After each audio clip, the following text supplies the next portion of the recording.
today's this talk, and it's very good. The subject is very interesting, of course, and we are happy to welcome you all. चलिए साहब शुरू करिए फिर। तो ये humming आप आ रहा है, सबों का हमिंग। बहुत बहुत स्वागत है। और सबसे पहले मैं मंगलाचरण के लिए रिक्वेस्ट करूंगा समणी जी चैतन्य प्रज्ञा जी से कि वो नवोकार मंत्र का मंगलाचरण शुरू करें। ऐसा कछारा साहब लेट आए। सर ज्वाइन हो गए, कचारा सर आ गए। अच्छा हाँ कोई बात वो ज्वाइन ही हो रहे थे। ठीक समणी जी वंदा में। हाँ तो कछारा साहब को करने दें। की अध्यक्षता डॉक्टर लता बोथरा जी हमारे बीच में मौजूद हैं। और लता बोथरा जी को जो भी लिखने करने के पढ़ने के शौकीन है सब अच्छी तरह से जानते हैं। और इनकी यही प्रयासों से फिर से जो मैगजीन बंद हो गई थी, चाहे वो तिथ्यर जैन जर्नल वगैरह है, उसका संपादन अपने हाथों में लिया है और फिर से उस काम को शुरू कर रही हैं।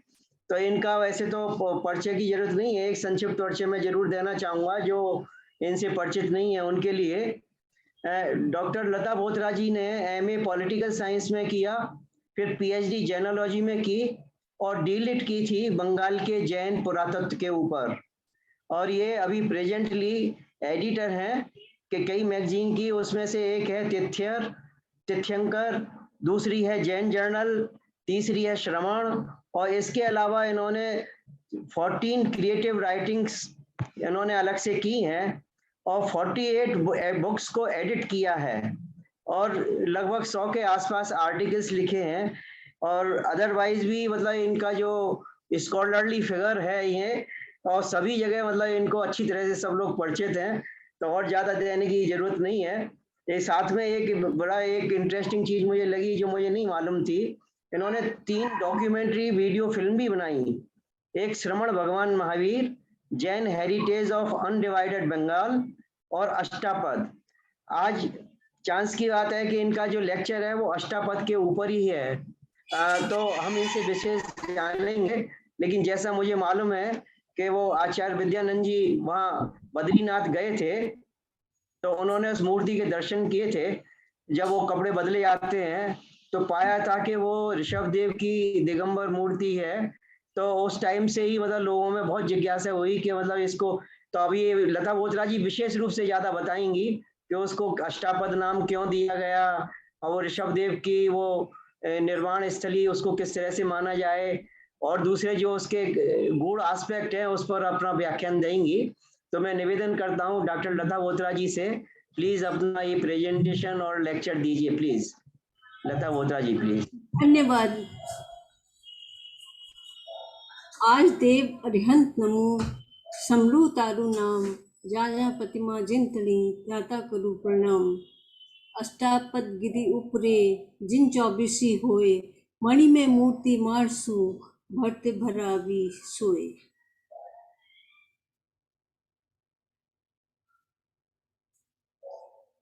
शमनी जी को वंदना करती हूँ और उपस्थित सभी विद्वान श्रोताओं को जय जिनेन्द्र।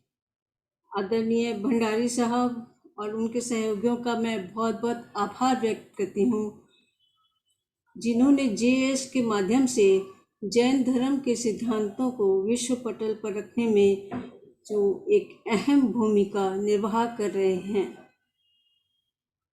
आज जिस विषय पर मैं अपना शोध पत्र प्रस्तुत कर रही हूँ उसमें आप सबकी रुचि एवं जिज्ञासा मुझे हमेशा प्रेरित करती रही है और आप सबके सहयोग और विशेषकर जितेंद्र भाई शाह का मैं भी आभार व्यक्त करती हूँ, जिन्होंने प्रेरणा दी इस विषय पर काम करने के लिए। अष्टापतीत की जब भी बात होती है या चर्चा होती है तो मन में अनेक प्रश्न और जिज्ञासाएं उत्पन्न होती हैं, क्योंकि यह तीर्थ आदि तीर्थंकर ऋषभ देव की निर्वाण भूमि है। अतः सर्वप्रथम हम ऋषभ देव से संबंधित कुछ जानकारी मैं देना चाहूँगी। ऋषभ देव का वर्णन हमें जितना जैन साहित्य में मिलता है उससे ज़्यादा हमें जैनेतर साहित्य में मिलता है। भगवत पुराण में उनकी स्तुति की गई है, जिसमें कहा गया है कि निरंतर विषय भोगों की अभिलाषा करने के कारण अपने वास्तविक श्रेय से चिरकाल तक विशुद्ध हुए लोगों को, जिन्होंने करुणावश निर्भय आत्मलोक का संदेश दिया और जो निरंतर अनुभव होने वाले आत्मस्वरूप की प्राप्ति के कारण थोड़ा अपना माइक पास में कर लेंगे आप, माइक आपका।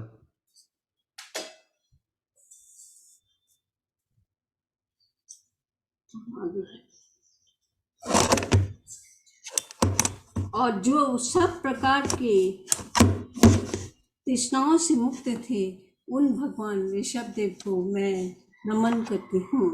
भगवान पुराण का यह श्लोक सिर्फ उनकी श्रद्धा ही व्यक्त नहीं करता, बल्कि उनके अस्तित्व का एक सशक्त प्रमाण प्रस्तुत करता है। प्रोफेसर वीजी नायर, जो शांति निकेतन से जुड़े हुए थे और सिनो इंडियन कल्चरल सोसाइटी के सह सचिव रहे हैं, उन्होंने लगभग 25 किताबें और 2000 लेख लिखे हैं। उनके अनुसार उन्होंने लिखा है कि after my continuous studies on the origin and development of world culture, I was convinced that Lord Rishabh was the first religious teacher, ruler, reformer as well as law maker in the history of mankind. आगे वे लिखते हैं कि ऋषभ देव की उपासना विश्व की सभी प्राचीन संस्कृतियों में विभिन्न नामों से की जाती थी। In foreign countries, Rishabh was called in different names like Reshef, Apollo, Rishabh, Baal, and the bull god of the Mediterranean people. आपका उड़ीसा के प्रेजेंटेशन, मैम आपका प्रेजेंटेशन नहीं आ रहा है? नहीं, बस मैं दे रही हूँ। पीपीटी आपने शेयर नहीं किया है।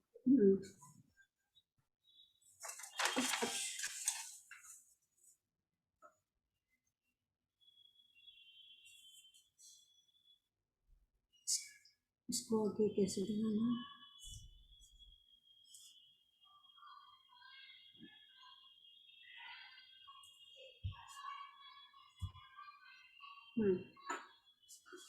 North west Semitic god Resheph. उसके बाद इजिप्ट में भी उनको सूर्य देवता के रूप में, बुल गॉड के रूप में माना गया है। इतिहासकार नीलकंठ शास्त्री लिखते हैं कि ऋषभ व सूर्य की उपासना का उन्होंने ऐक्य स्थापित किया है और ऋषभनाथ का एक अर्थ सूर्यनाथ या जगत का जीवन रूपी पुष्प वो कहते हैं। और उन्होंने उड़ीसा से बेबीलोन तक की प्रचलित सूर्य पूजा को ऋषभ देव से संबंधित बताया है। भक्तांबर के एक श्लोक में भी उनकी तुलना सूर्य से की जाती है और शिव पुराण के एक श्लोक में उन्हें वेदा, विधाता और धाता के रूप में बताया है।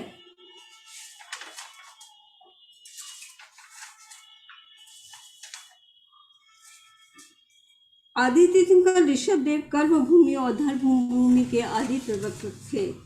इस कारण उनकी मान्यता हमें व्यापक रूप से अन्य वैदिक ग्रंथों में भी मिलती है और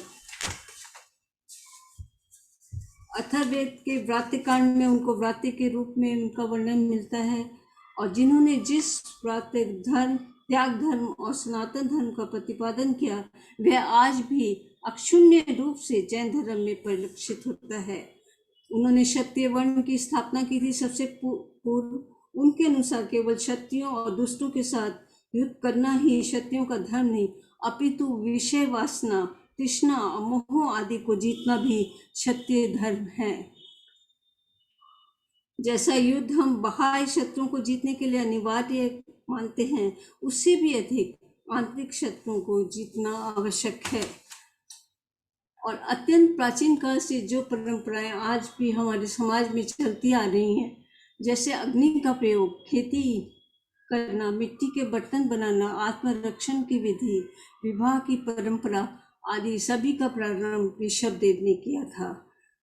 इसी भगवत पुराण में ऋषभ देव को धर्म का आदि मुख भी कहा गया है और धर्म के आद्य प्रणेता के रूप में ऋषभ देव द्वारा अपने पुत्रों को अष्टापद पर्वत पर दिया गया उपदेश बहुत महत्वपूर्ण है, जो सूत्र के तंग सूत्र के दूसरे अध्ययन के प्रथम उद्देश्यक में जिसका उल्लेख हमें मिलता है। संबुज्जहं किम न बुज्जह संबोहि खलु पेचितुल्लाह। शिलांचार्य ने सूत्र के तंग सूत्र की टीका में स्पष्ट उल्लेख करते हुए लिखा है कि अष्टापद पर प्रभु ने मार्गदर्शन के लिए अपने 98 पुत्रों को त्याग और वैराग्य का उपदेश दिया। उन्होंने कहा था, हे भव्यों, तुम बोध प्राप्त करो, बोध क्यों नहीं प्राप्त करते।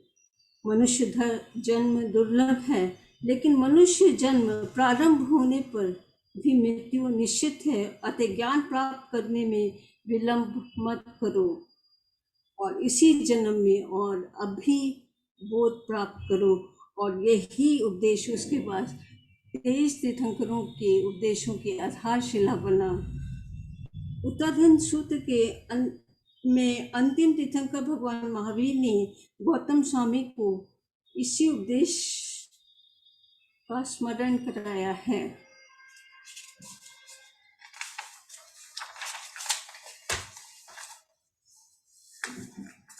भारत की आदि संस्कृति, जिसको हम सनातन संस्कृति कहते हैं, वास्तव में ऋषभ संस्कृति थी और यह ऋषभ देव से प्रारंभ हुई थी। पुरुषों में उत्तम परम ज्ञान की ज्ञाता एवं परम कल्याणकारी होने के कारण उनके लिए शिव शब्द का प्रयोग किया जाता है। शिव का अर्थ कल्याणकारी होता है, जो एक विशेषण है, किसी देवता या व्यक्ति के नाम को नहीं बल्कि गुण को दर्शाता है। स्कंद पुराण का यह श्लोक इसी बात की पुष्टि करता है, जहाँ लिखा है, केवल ज्ञान द्वारा सर्वव्यापी सर्वज्ञाता परम कल्याण रूप शिव ऋषभ जिनेश्वर मनोहर कैलाश पर्वत पर पधारे। यहाँ पर शैव लोग जिस शिवलिंग की पूजा करते हैं वो वास्तव में मुक्त क्षेत्र का प्रतीक है, सिद्ध क्षेत्र का प्रतीक है। अष्टापद का क्षेत्र जहाँ ऋषभ देव का निर्माण हुआ वही सिद्ध क्षेत्र है और शिवलिंग उसकी प्रतिकृति। पहाड़ की चोटी को भी लिंग कहते हैं और तिब्बती भाषा में लिंग का अर्थ है क्षेत्र। ये शिवलिंग है।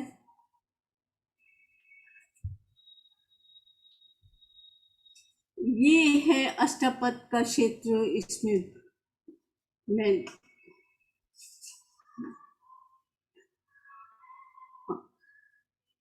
है, इसके मध्य में ये हिमालय में है। ये देखिए, ये प्रमुख पर्वत है और ये इसके चेन है पर्वत की, ये इस टाइप का ये है। और इसके बीच में जो दिख रहा है ये है, यहाँ पर ऋषभ देव का निर्माण हुआ था। ये वर्तमान जो कैलाश मानसरोवर है उससे करीब 25 फीट ऊंचा है ये। और ये सारे जो पर्वत हैं ये 7000 से 8000 मीटर ऊंचाई के हैं।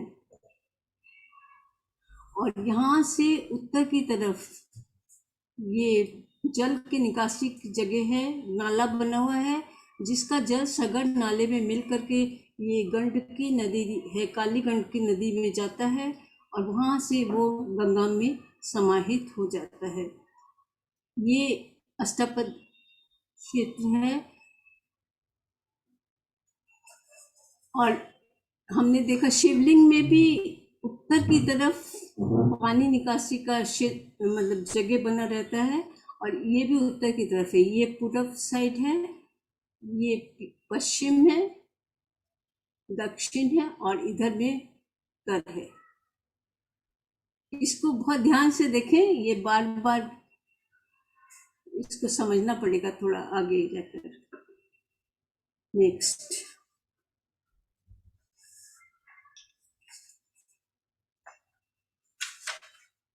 सिद्ध क्षेत्र का प्रतीक अंध चंद्राकार जिसमें टिक्की लगाते हैं।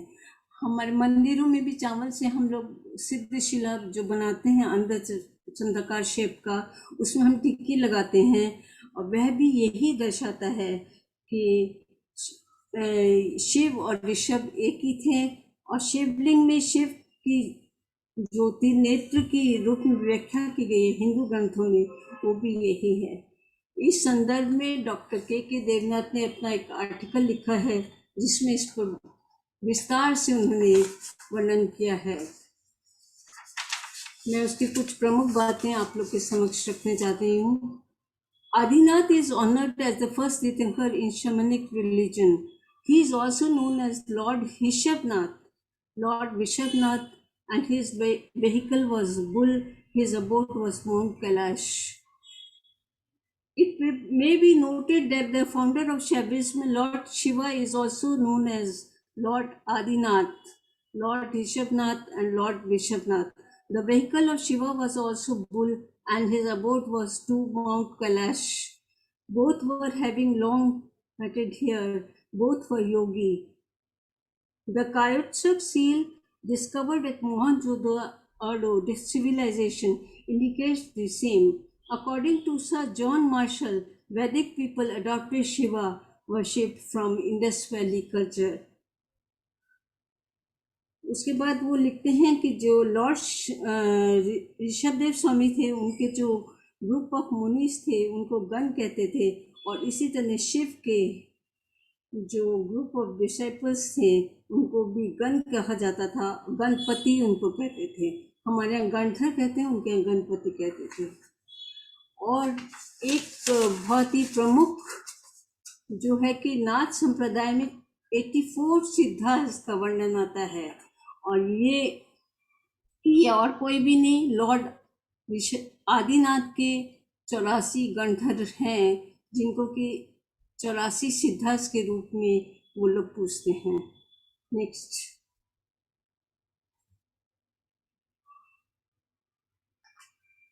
आगे ये वहाँ पर एक गुफा केव हमको मिली जिसमें 84 गणधर बने हुए हैं, सिद्धार्थ बने हुए हैं। इनको नागा साधु लोग सिद्ध के रूप में, और नाथ वाले भी इनको, नाथ संप्रदाय के लोग भी इनको सिद्धार्थ के रूप में पूछते हैं। और एक और ख़ास बात जो उन्होंने लिखी है कि लॉर्ड आदिनाथ और लॉर्ड शिवा को नारियल नहीं चढ़ाते, दोनों को धान या चावल चढ़ाया जाता है। और आगे उन्होंने लिखा कि नाथ संप्रदाय का प्रारंभ ऋषभनाथ से हुआ था, ऐसा उनका मानना है। इस प्रकार हमने देखा कि ऋषभदेव निर्वृति और प्रवृत्ति दोनों धर्मों के आदि प्रवर्तक थे। जैन परंपरा के अनुसार ऋषभदेव ने सर्वज्ञ होने के बाद समस्त देशों में विहार किया, धार्मिक दक्षिणा दी, और आयु के अंत में अष्टपद पहुंचकर योग निरोध किया और शेष कर्मों को क्षय करके अक्षय शिव गति मोक्ष प्राप्त की। संस्कृति का उद्गम स्थल होने का अष्टापद का महत्व और भी बढ़ जाता है।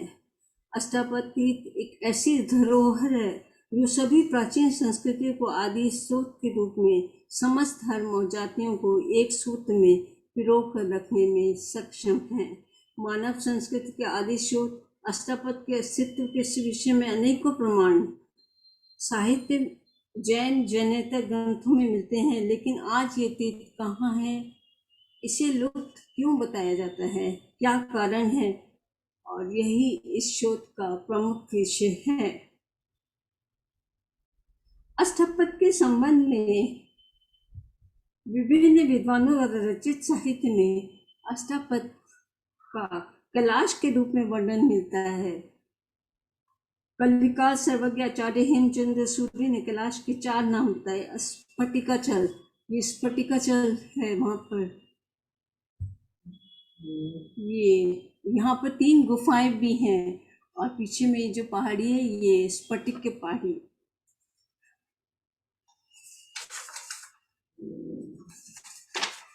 और एक नाम बताया रजताद्रि, कैलाश और अष्टपद। इसके अलावा हमें साहित्य में और भी नाम मिलते हैं, दंडावास, हलाद्रि, हिमवंत, हंसतीर्थ, और इसको धवलगिरी भी कहते हैं। कैलाश और अष्टपद का एक ही अर्थ है, स्वर्ण या सोना। प्राकृत भाषा में अष्टपद को अट्ठावय कहते हैं, जिसका अर्थ भी स्वर्ण होता है।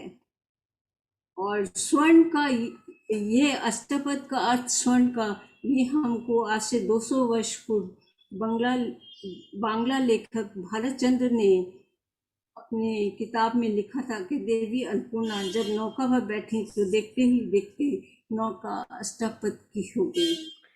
ऋषभ देव की निर्वाण भूमि को अष्टपद इसलिए भी कहा जाता है क्योंकि वहाँ स्वर्ण की खान है।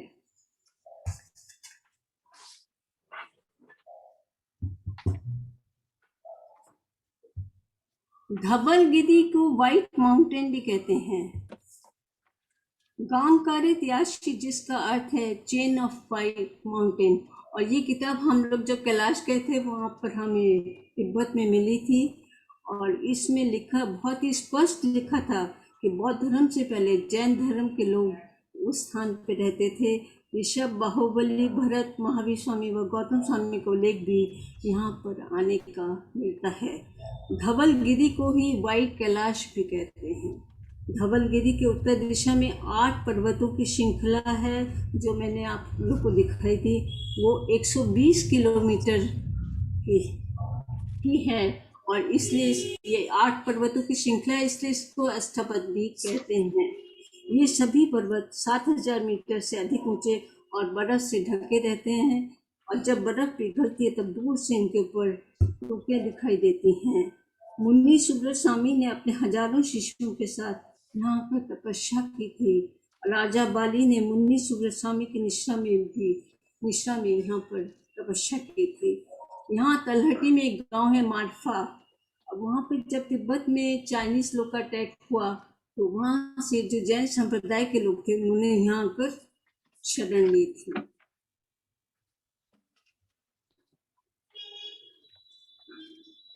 ये एक वहाँ पर हमें मिलता है कि गौतम स्वामी ने अष्टपद की यात्रा की थी, जिसका वैदिक साहित्य में भी हमें वर्णन मिलता है।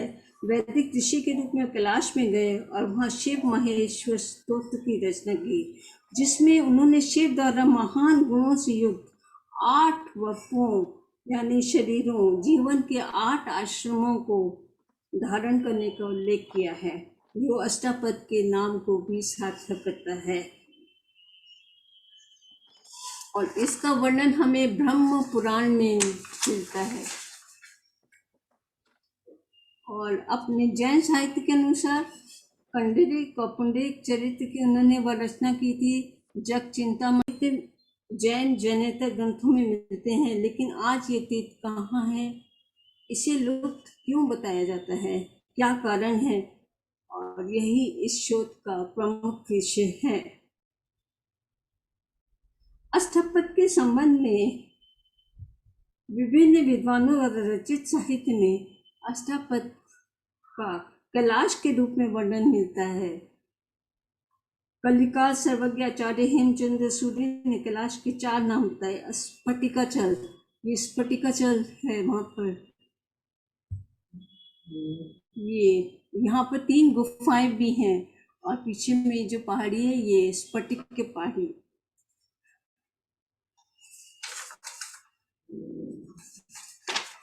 और एक नाम बताया रजताद्रि, कैलाश और अष्टपद। इसके अलावा हमें साहित्य में और भी नाम मिलते हैं, दंडावास, हलाद्रि, हिमवंत, हंसतीर्थ, और इसको धवलगिरी भी कहते हैं। कैलाश और अष्टपद का एक ही अर्थ है स्वर्ण या सोना। प्राकृत भाषा में अष्टपद को अट्ठावय कहते हैं, जिसका अर्थ भी स्वर्ण होता है।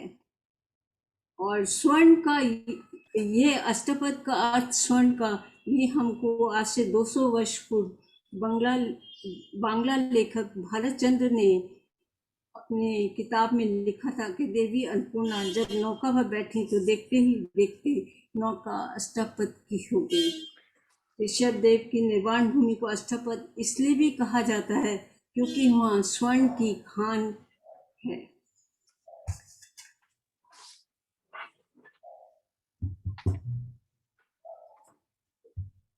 धवलगिरी को व्हाइट माउंटेन भी कहते हैं।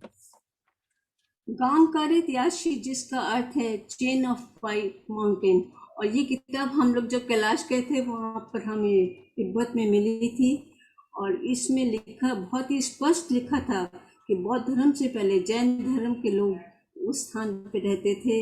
ऋषभ, बाहुबली, भरत, महावीर स्वामी व गौतम स्वामी को उल्लेख भी यहाँ पर आने का मिलता है। धवलगिरी को ही व्हाइट कैलाश भी कहते हैं। धवलगिरी के उत्तर दिशा में 8 पर्वतों की श्रृंखला है, जो मैंने आप लोगों को दिखाई थी। वो 120 किलोमीटर की है और इसलिए ये 8 पर्वतों की श्रृंखला है, इसलिए इसको अष्टपद भी कहते हैं। ये सभी पर्वत 7000 मीटर से अधिक ऊंचे और बर्फ से ढके रहते हैं और जब बर्फ पिघलती है तब दूर से इनके ऊपर टोपियां दिखाई देती हैं। मुनि सुब्रत स्वामी ने अपने हजारों शिष्यों के साथ यहाँ पर तपस्या की थी। राजा बाली ने मुनि सुब्रत स्वामी की निष्ठा में यहाँ पर तपस्या की थी। यहाँ तलहटी में एक गांव है मारफा। अब वहाँ पे जब तिब्बत में चाइनीज लोग का अटैक हुआ तो वहाँ से जो जैन संप्रदाय के लोग थे उन्होंने यहाँ आकर शरण ली थी।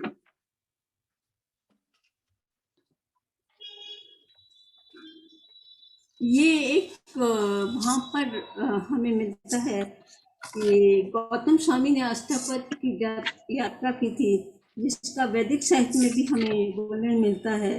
वैदिक ऋषि के रूप में कैलाश में गए और वहाँ शिव महेश्वर स्तोत्र की रचना की, जिसमें उन्होंने शिव द्वारा महान गुणों से युक्त 8 वपुओं यानी शरीरों, जीवन के 8 आश्रमों को धारण करने का उल्लेख किया है, जो अष्टपद के नाम को भी सार्थक करता है।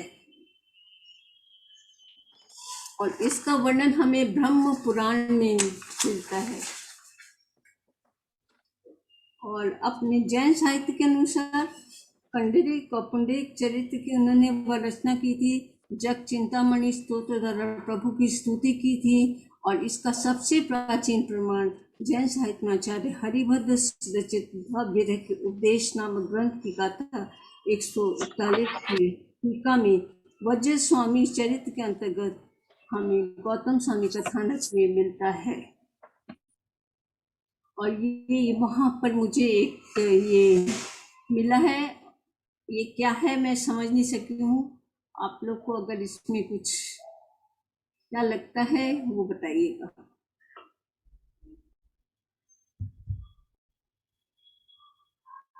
अष्टपद की विलुप्ति और कैलाश शब्द का प्रचलन कैसे आया, इसकी झलक हमें ऐतिहासिक विवरणों में मिलती है।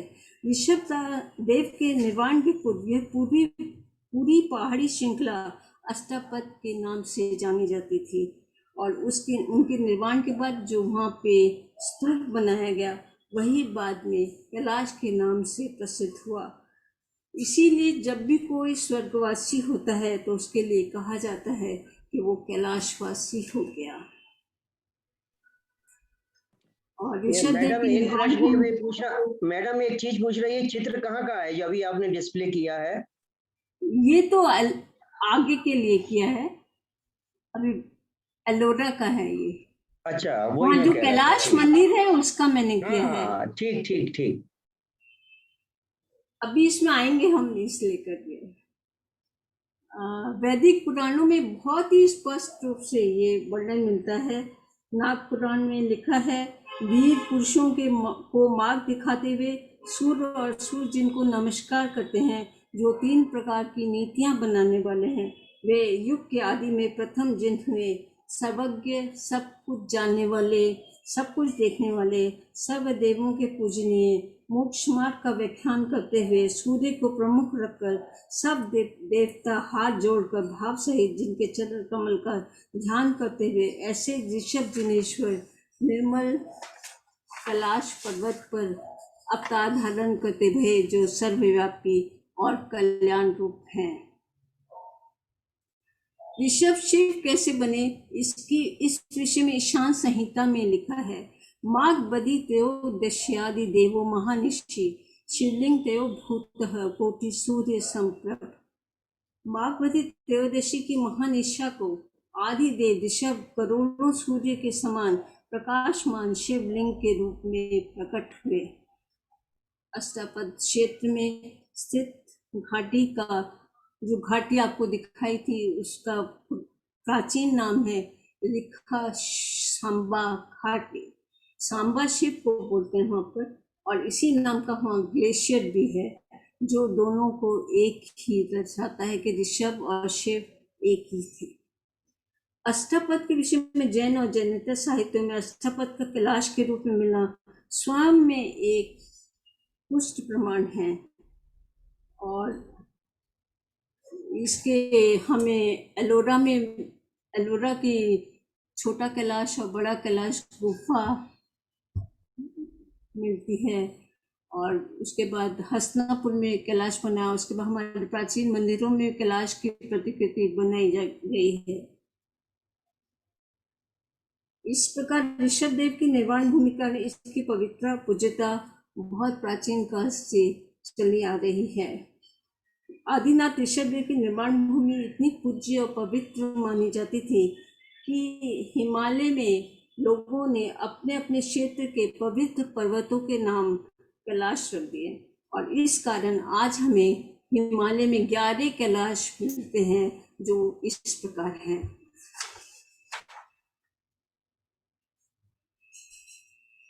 श्रीखंड कैलाश, सानो कैलाश, ये नेपाल में है। गोंग माउंटेन, इसको भी कैलाश कहते हैं, ये चीन, साउथ चीन में है। गोंगाशान, इसको ये चीन में है, और इस कश्मीर के ऊपर, और इसको ताजिक लोग अपना कैलाश मानते हैं। मणि महेश कैलाश भारत का, आदि कैलाश, सानो कैलाश, ये कैलाश जो मानसरोवर कैलाश है, बिल्कुल उसकी तरह की इसकी आकृति है, और जब यहाँ बर्फ जमी रहती है तो बिल्कुल सेम उसी का छोटा भाई लगता है। ये डोलपो कैलाश, ये भी उसी के एकदम पास में है, अष्टपद के। किन्नर कैलाश, और ये कैलाश मानसरोवर। लामजू कैलाश, ये नेपाल में है। अब अष्टपद परिक्रमा पथ पर पहाड़ों पर अनेक प्रतिमाएं और मंदिर हमें दृष्टिगोचर होते हैं, और ये जो परिक्रमा है ये 27 दिन की होती है, कम से कम इसमें 27 दिन लगते हैं। ये पहला चित्र है, इसमें यदि हम इसको बड़ा करके देखें तो यहाँ पर ये और यहाँ पर हमें 2 प्रतिमाएं दिखाई देती हैं। ये देखिए, यहाँ पे भी हमको प्रतिमा दिखाई दे रही है, और इसमें एक खास बात आप नोट करिएगा, यहाँ देखिए ये सीढ़ियाँ दिखाई दे रही हैं।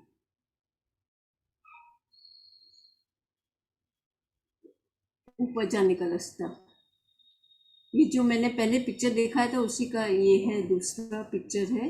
ये मेन जहाँ पे ऋषभ देव का समाधि हुआ था, यहाँ पे प्रतिमा है, और उसी के आसपास ये है, ये सीढ़ियाँ दिखाई दे रही हैं बिल्कुल।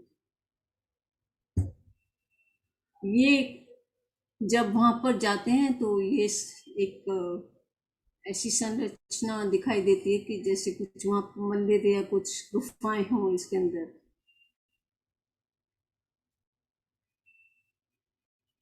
ये देखिए, ये भी वहाँ की ही पहाड़ी है जिसमें एक तीर्थंकर मूर्ति ये दिखाई दे रही है। इसको यदि हम बड़ा करके देखें तो काफी स्पष्ट दिखाई देती है।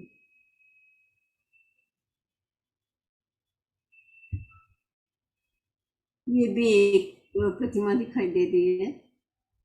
ये सब परिक्रमा पथ है वहाँ का।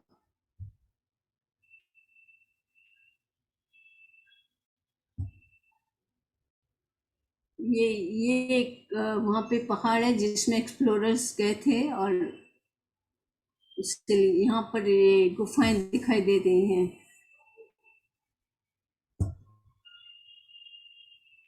यहाँ एक ऊपर में ये गुंबज की तरह मुझे दिखाई दिया तो मैंने इसको लिया है।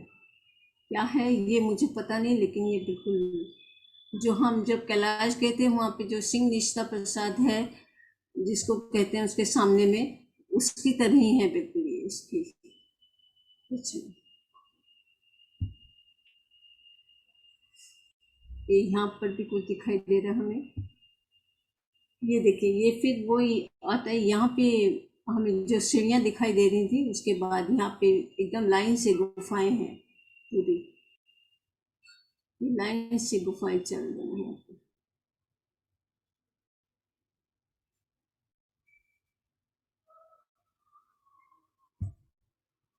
यहाँ पर एक स्तूप बना हुआ दिखाई दे रहा है, देखिए।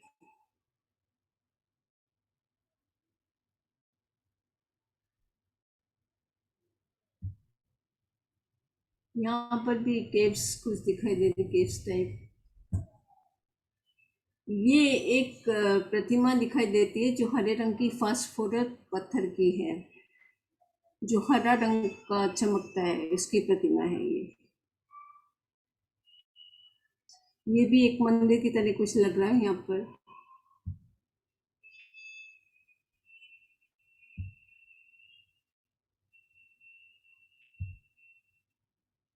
ये जो मैंने पहले दिखाया था आप लोग को, ये यहाँ पर ये मुकुट हिमल है, और इसमें ये ऐसा बना हुआ यहाँ दिखाई दे रहा है। ये क्या है मुझे समझ नहीं आया अभी तक।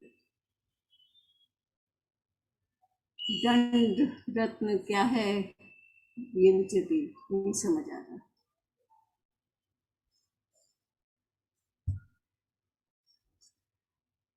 इसी के पास ये यहाँ पर एक ये केव बनी हुई दिखाई दे रही है, बहुत स्पष्ट है ये।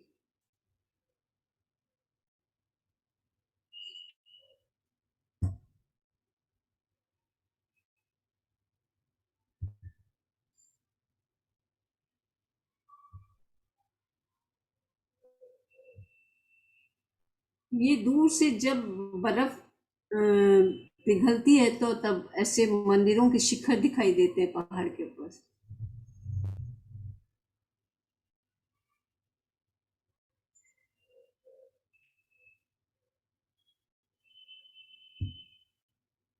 ये फिर मैं आई उसी पिक्चर पे। ये देखिए, ये पूर्व साइड है, इसके पश्चिम में देखिए ये तीर्थंकर प्रतिमा है।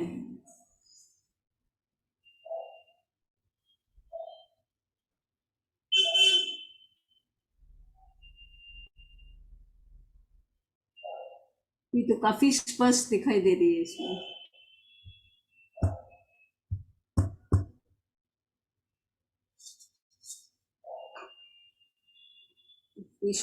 इसके पहले वाला करो। ये देखिए, ये पूथा न्यूनचली माउंटेन है, और इसमें भी हमें ये दिखाई दे रहे हैं यहाँ पे एक प्रतिमा।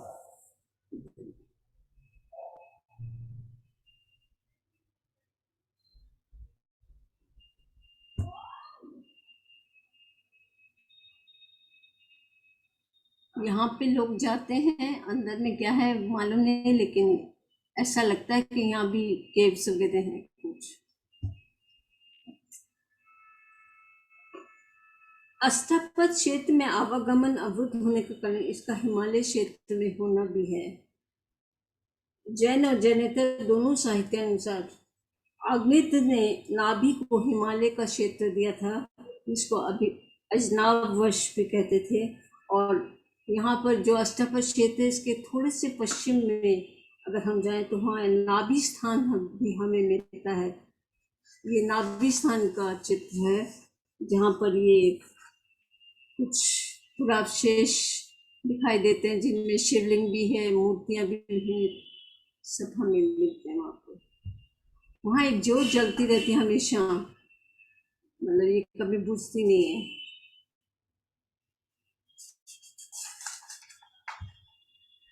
वहाँ पर ये पुरावशेष किसी मंदिर के भग्नावशेष हैं जो दिखाई देते हैं। इसमें शिवलिंग है, तीर्थंकर मूर्ति भी है, और कलश भी है।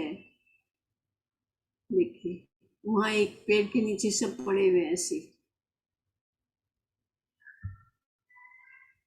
ये खंडित मूर्तियां हैं वहाँ पर। ये नाभि स्थान की हैं सभी चित्र।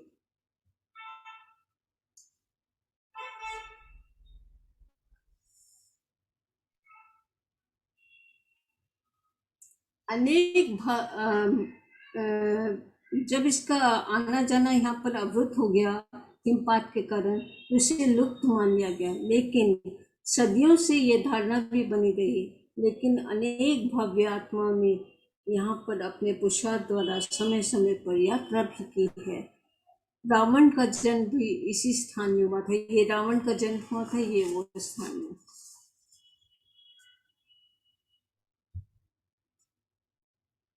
विष्णु पुराण में लिखा है कि महात्मा नाभिहिम नामक वर्ष के स्वामी थे। उनकी पत्नी मनुदेवी से अत्यंत कांति वाला ऋषभ नामक पुत्र हुआ। ऋषभ के 100 पुत्र हुए, जिनमें भरत सबसे बड़े थे। महाभाग राजा ऋषभ देव धर्म पूर्वक राज्य चलाते हुए अनेक यज्ञों का अनुष्ठान करके अंत में भरत को राज्य देकर तप करने के लिए कुल्हाश्रम को चले गए। ये गंडकी नदी के किनारे पर है। कुल्हाश्रम बहुत फेमस जगह है और यहाँ से अष्टपद बहुत ही पास में है।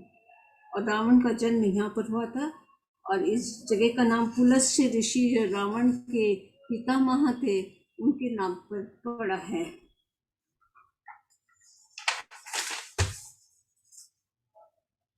रावण का अष्टपद दर्शनार्थ हेतु जाने का विवरण जैन साहित्य एवं वैदिक साहित्य दोनों में हमें प्राप्त होता है।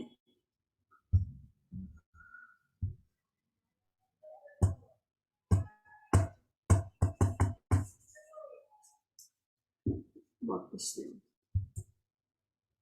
हाँ, इसके बाद हाँ, ये है एक नेपाली भाषा की किताब है। उसमें हमें मिला कि भद्रभाव स्वामी ने यहाँ पर हेलसी महादेव गुफा, जिसको आज कहते हैं, यहाँ पर तपस्या की थी। ये भी क्षेत्र के पास में है। और इसके बाद वशिष्ठ, वाल्मीकि, व्यास आदि ऋषियों की तपस्या स्थल भी यही रही है। और गौतम स्वामी और उसके बाद अनेक जैनाचार्य भी वहाँ गए, जिन भद्रभाव का नाम विशेष उल्लेखनीय है। उन्होंने वहाँ पर अपनी साधना की थी। उसके बाद भूटान निवासी लामची दास गुलालारे, सहजानंद जी महाराज और स्वामी नारायण, जो आपके गुजरात के हैं, उनके भी उसी क्षेत्र में जाकर तपस्या करने के उल्लेख हमें मिलते हैं।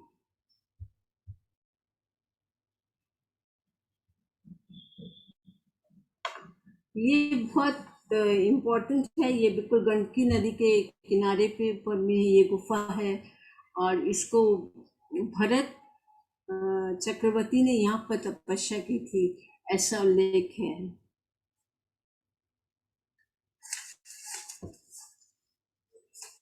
वैदिक पुराणों और ऋषभदेव के साथ भरत चक्रवर्ती का भी वर्णन मिलता है।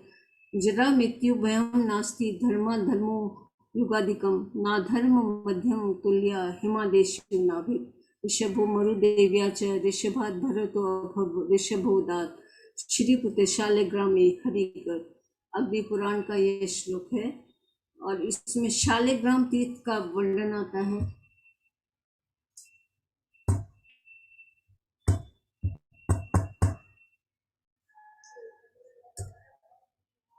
ये शालिग्राम तीर्थ इसको बोलते हैं। ये मुक्तिनाथ है, जहाँ पे हमारे प्रधानमंत्री दर्शनार्थ गए थे। ये वास्तव में ये ऋषभदेव की प्रतिमा है और जब उत्तर से आए तो ये अष्टपद जाने का मतलब ये द्वार, इसको हम कह सकते हैं।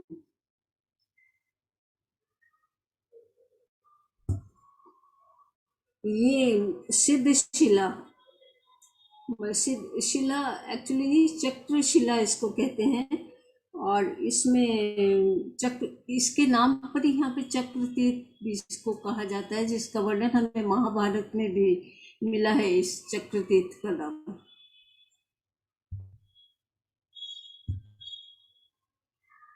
और यहाँ पर ये लिखा हुआ है कि ये चक्र की शिला, sacred stone stamped with holy wheel. The place is known as Chakratirth. King Raghu received Brahmopadesh from Jal Bharat at this holy place.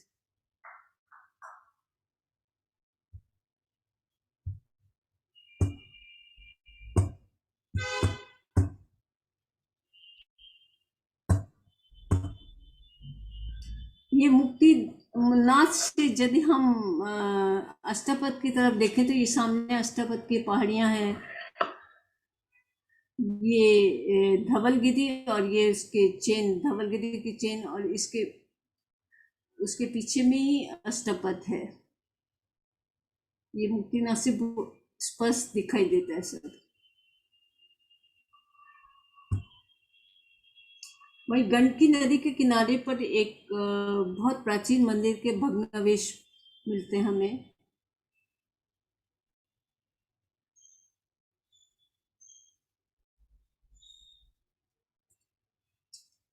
ये हंस तीर्थ है। अब फिलहाल इसका नाम दूसरा है, लेकिन इसका प्राचीन नाम हंस तीर्थ है। इसका भी वर्णन महाभारत में हमें मिलता है। और यहाँ किसी की मृत्यु होने के बाद उसकी अस्थियां प्रवाहित करने की प्रथा आज भी प्रचलित है। कहते हैं कि सगर पुत्रों को जब नागों द्वारा मारा गया, तब सगर चक्रवर्ती के पौत्र भगीरथ ने उनकी अस्थियों को इसी तीर्थ में, हंस तीर्थ में प्रवाहित किया था, और तभी से ये परंपरा चली आ रही है। जिस प्रकार गया में देते हैं हिंदू लोग, वैसे ही यहाँ पर, यहाँ के जो आदिवासी हैं उनमें ये प्रथा आज भी प्रचलित है।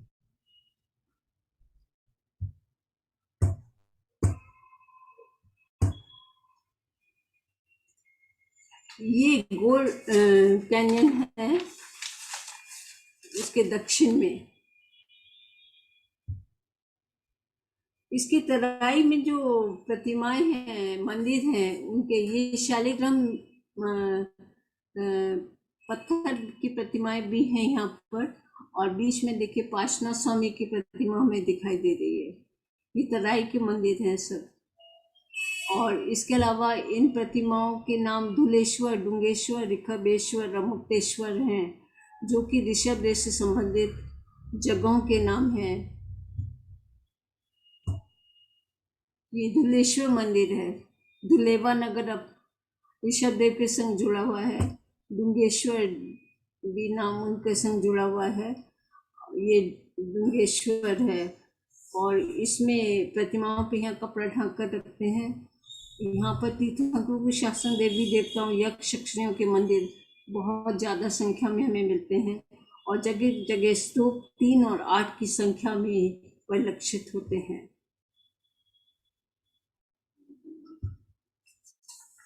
ये महाभारत कालीन मंदिरों के अवशेष हैं यहाँ पर। ये रात के समय रजता, मतलब वो चांदी की तरह चमकता है पर्वत, बहुत ही सुंदर लगता है, अद्भुत।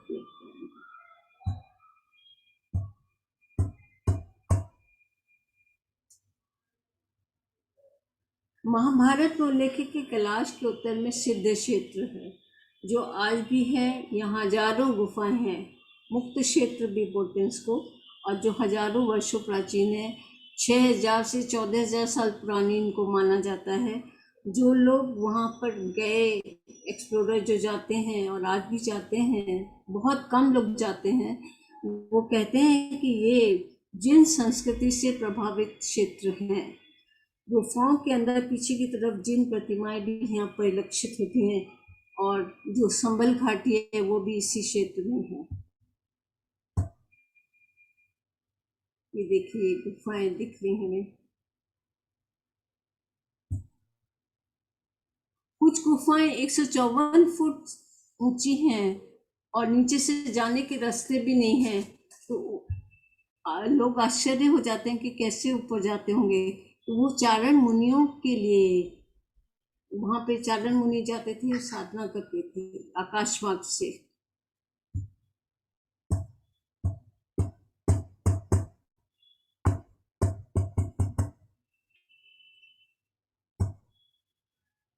ये बहुत ही सुंदर संरचना है वहां पर। ऐसे लगता है जैसे मंदिर नंदीश्वर द्वीप का नकल किया हो।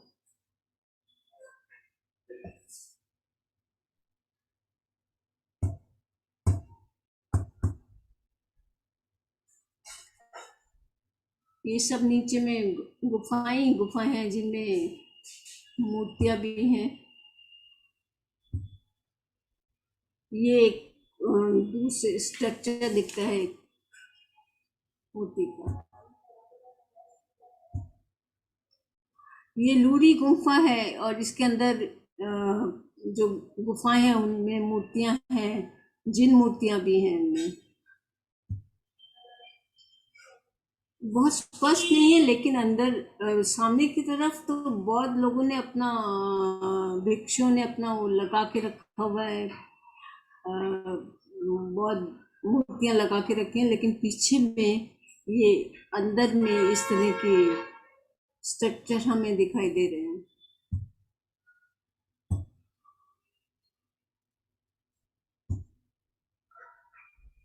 ये सब देखिए दीवार में पूरा दिखाई देती है मूर्ति।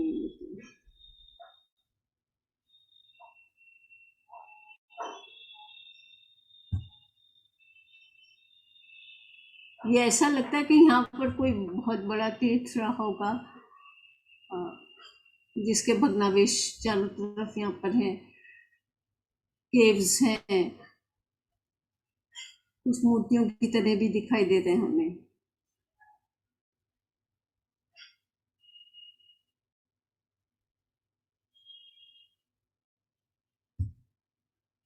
ये देखिए एक प्रतिमा हमें यहाँ दिखाई दे रही है।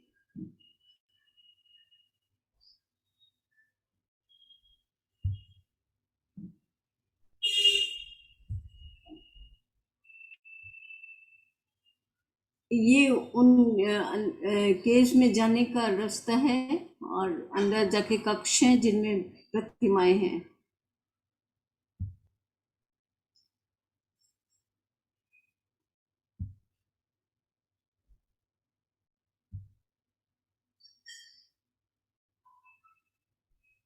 ये उन केव्स के अंदर में सब बने हुए हैं, चित्रकारी की हुई है, कहीं पर छोटे छोटे प्रतिमाएं भी हैं देवी देवताओं की।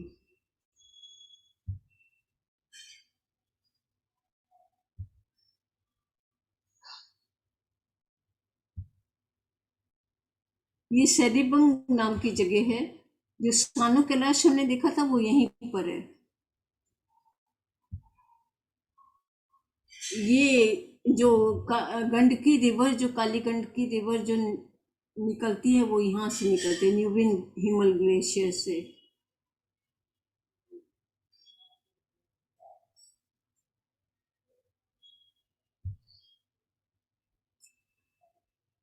अब एक महत्वपूर्ण रह जाता है सगर खोला कहाँ से शुरू होता है, कहाँ पर है। तो ये जगह है सगर नाला जो खोदा गया था, और यही आगे निकल करके गंडकी नदी में मिलता है यहाँ से पूरा। और इसके ऊपर एक संरचना हमें दिखाई देती है, इस तरफ और इस तरफ, दोनों तरफ। और इस नाले को हमें, अभी तो इसमें पानी कम है, लेकिन इसको बारे बार पार करना पड़ता है यहाँ से जाते समय। ये इसका उद्गम स्थल है सगर नाले का। ये देखिए, ये इधर सगर नाला है जो अभी नहीं दिखाई दे, इसके इस तरफ देखिए ये ऐसे है और इस तरफ भी है, एक संरचना दिखाई देखिए, ये देखिए।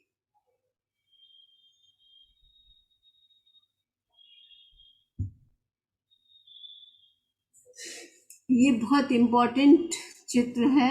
इसमें ये धवलगिरी के ऊपर 8000 मीटर से लिया हुआ है ये चित्र, और इसमें सामने गुफाएं दिखाई दे रही हैं, और इधर में अगर आप लोग बड़ा करके देखें तो यहाँ पे 3 स्तूप की तरह दिखाई दे रहे हैं, गोल, चौकोर और ये इधर में।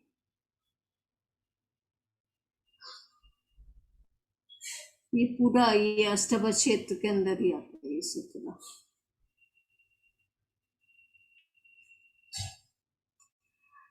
जिन पर सूर्य जी ने अपने कल्पसूत्र में लिखा है, विविध तीर्थकल्प में लिखा है कि अयोध्या के एक पर्वत से अष्टपद की पहाड़ियां दिखती हैं, तो जो वास्तव में सही है। और ये मणिकूट पर्वत है अयोध्या का, और यहाँ से सामने अष्टपद की पहाड़ियाँ दिखती हैं जो 12 योजन है। वहाँ से एरियल जो उनका डिस्टेंस है वो 12 योजन ही आता है।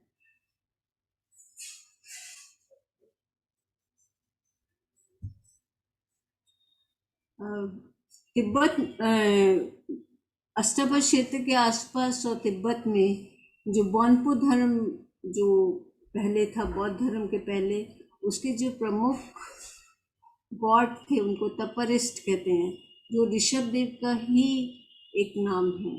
ये उनका मूर्ति है।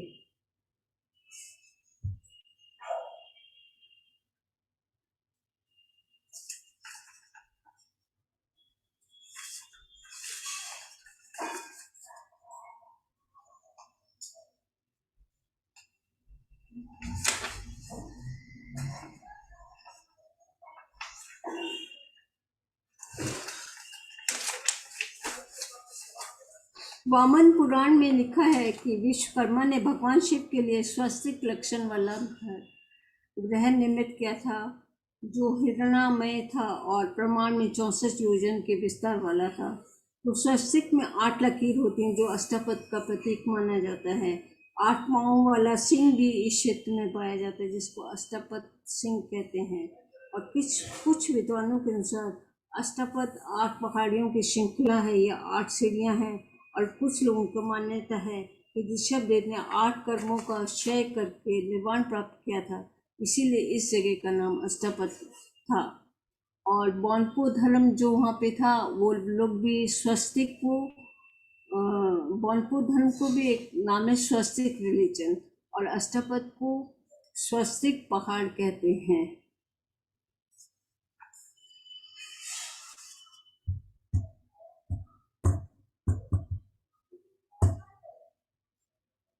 ये सब वहाँ पर बने हुए हैं, अर्धचंद्राकार स्वस्तिक सूर्य। ये हमें एक रोबोट मिला, वहाँ की चित्र मिला, ये साउथ चाइना के पहाड़ पर, जिसका मतलब जिसमें तरंगे हैं अभी भी, और इस पे भी खोज चल रही है।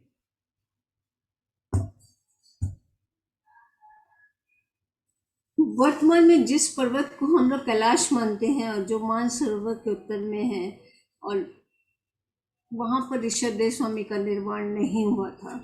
और इसका कारण साहित्य में जिन भौगोलिक परिस्थितियों का हमें वर्णन मिलता है वो वहाँ पर हमें नहीं मिलती। अयोध्या से 12 योजन पर वो स्थान नहीं है, और ये विनीता नगरी से भी बहुत दूर नहीं होना चाहिए। विनीता नगरी यहाँ जहाँ अष्टपद मैंने बताया वहीं पर है, उसके बिल्कुल दक्षिण में है। ऋषभ देव ने हाथी पर बैठकर प्रजा को मिट्टी के बर्तन बनाने सिखाए थे। तो जो मानसरोवर कैलाश है वहाँ पर हाथी नहीं होते। भरत के बनाए मंदिर भी वहाँ दृष्टिगोचर नहीं होते हैं। और ये हिमालय क्षेत्र यक्षिणी क्षेत्र कहलाता है। यहाँ के प्रत्येक ताल, सरोवर, स्तूप सभी के संरक्षक ये यक्ष और यक्षिणी होते हैं। अतः हर पर्वत पर ऊर्जात्मक तरंगे वहाँ पर महसूस होती हैं। जैन साहित्य में आचार्य नियुक्ति से लेकर विविध तीर्थकल्प तक अनेक ग्रंथों में अष्टपद मंदिरों और स्तूपों के निर्माण का विस्तृत और सुनियोजित वर्णन मिलता है, जो परंपरा के रूप में आज भी जैन तीर्थों और मंदिरों में जीवंत है। जैन धर्म के प्राचीन इतिहास की महत्वपूर्ण कड़ी के रूप में अष्टपद की इस खोज की प्रामाणिकता साहित्यिक लेखों और परंपराओं से स्थापित की गई है। यह एक महत्वपूर्ण खोज है जिससे विश्व इतिहास को एक नया आयाम ही नहीं मिलेगा, बल्कि मानव सभ्यता और संस्कृति के आदि शोध का भी पता चलता है। यह हमारी अस्मिता की पहचान है और भारतीय सभ्यता और संस्कृति की प्राचीनता का एक अकाट्य प्रमाण भी। अष्टपद के संदर्भ में एक जिज्ञासा सहज ही उत्पन्न होती है कि क्या हम वहां जा सकते हैं। जैन साहित्य में यह उल्लेख मिलता है कि व्यक्ति अपनी लब्धि से और पुरुषार्थ से वहां जा सकता है। लब्धि की बात तो हमें याद रही, लेकिन पुरुषार्थ की बात हम भूल गए। यद्यपि आवागमन कठिन है पर असंभव नहीं। भय, डर, शंका हमें वहां जाने से रोकती है, पर वहीं साहस, पराक्रम और पुरुषार्थ हर बाधाओं, हर चुनौतियों को पार करके मंजिल तक पहुंचाता है। दैविक सहायता भी उसी को प्राप्त होती है जो पराक्रमी और पुरुषार्थी होते हैं। जरूरत है सिर्फ दृढ़ निश्चय, आस्था और विश्वास की, जिसका भाव आज सर्वत्र दिखाई देता है। राही अकेला चलता है पर मंजिल तक पहुंच जाता है। यहाँ तो मंजिल सामने है, लेकिन हम भटक गए हैं, भ्रमित हो गए हैं। हमारा विश्वास डगमगा गया है अनदेखी कल्पना जनित बातों से। सत्य सिर्फ चमड़े की आंख से नहीं दिखता, उसे साकार देखने के लिए सच्चे मन की निरपेक्ष दृष्टि की आवश्यकता होती है। और प्रभु की निर्वाण भूमि का साकार दर्शन अटूट श्रद्धा, असीम भक्ति और दिव्य विश्वास से ही संभव है। मानव संस्कृति का आदिशोध अष्टपद जहाँ से गूंज रहा है प्रभु की वाणी में वह दिव्य संदेश, हे भवियों बोध प्राप्त करो, हमें पुकार रहा है उस दिव्य ज्योतिमय प्रकाश में समाहित होने के लिए, जहाँ है सिर्फ मुक्ति का असीम सुख और चिर शांति। राह कठिन है पर असंभव नहीं, मंजिल सामने है पर पता नहीं। प्रभु देने को आतुर है पर लेने वाला कोई नहीं। स्वार्थ और मोह के बंधन तोड़ चल पड़ो उस राह पर जहाँ जीवन भी है, मुक्ति भी। कर्म और पुरुषार्थ बनेगा उसका सहारा, जिसको अष्टपद है जानना, ऐसी भावना बनाना। इसी के साथ मैं अपने वक्तव्य को विराम देती हूँ। धन्यवाद। बहुत बहुत धन्यवाद लता जी, आपने बहुत ही इंटरेस्टिंग ये टॉपिक लिया और चित्रों के माध्यम से बहुत ही जिज्ञासा भी क्रिएट की। तो मैं समझता हूँ कि कुछ लोगों के क्वेश्चन होंगे, तो जिनके भी क्वेश्चन है कृपया हाथ रेज करें और इस स्लाइड शो को जरा हटा दें तो सब लोगों के चेहरे भी दिखाएंगे। जीसी जैन साहब, हाँ बोलिए साहब, क्या कहना चाह रहे हैं? हाँ, मैं जो है मिसेस बोथरा को बहुत बहुत धन्यवाद देना चाहता हूँ कि बहुत ही विस्तार से जो है इस विषय में, अष्टपद के विषय में काफी लेख और काफी लोग गए हुए हैं।